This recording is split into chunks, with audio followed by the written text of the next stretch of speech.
I knew he was full of love, but I knew I wasn't. And I knew beyond a shadow of a doubt that if I could hate anything as much as I hated myself, I hated God. I will never forget our first interaction. Do you remember what you said to me? Said I didn't like organized religion, I couldn't stand church, didn't like Christians, and I definitely had no love for preachers. It's been a long, bumpy road. I thought I was saved at 9, and then 16 hit and I got my freedom. I helped a guy rob a bank, and we were sentenced to several years in prison. I didn't blame God for where I was at. I knew where the blame lied. It was on me. My son was born with bilateral club feet. The ghosts that haunt me in my darkest of dreams come back. You know, this is what you get. This is because of you. That tearing in the inside kept me away from God for a lot of years. Mom was having a real hard time, so I was trying to help there. I was trying to be with my grandmother. Grass got a little big. Neighbors seemed to have a problem with it, so I acted out. And the preacher decided he was going to come to the house and speak to me about it. He decided to talk about how I was an embarrassment to him, how I was an embarrassment to my family, my wife, myself, my marriage. At that point, if you were a preacher, you didn't talk to me.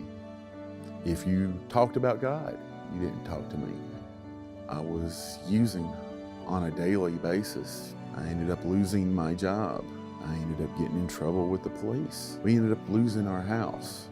February 9th of this year, my daughter was admitted in the hospital. They had us in an ambulance headed from TJ to Louisville. And I learned to find God on that ride north. I fought the whole way talking to him because I just knew it had to be his fault.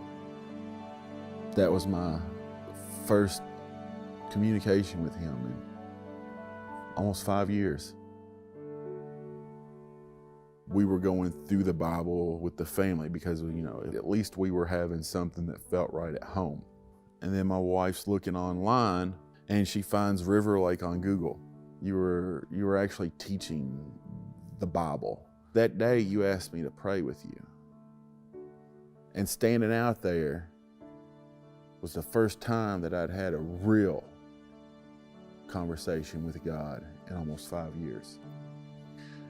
Communion was the next Sunday.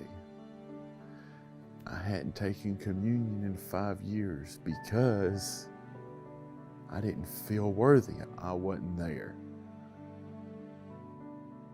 But my son was there. He was thirsting for God. And he devoured the Bible. Then I started devouring the Bible.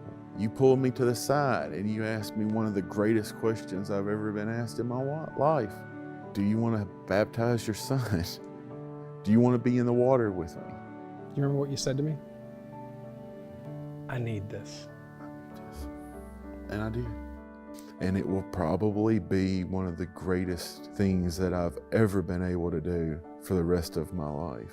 The certainty that I felt when he hugged me coming out of that water was what I needed. I was there for me. He was there for me. And not only did I get to help baptize him that day, but my son helped save me that day.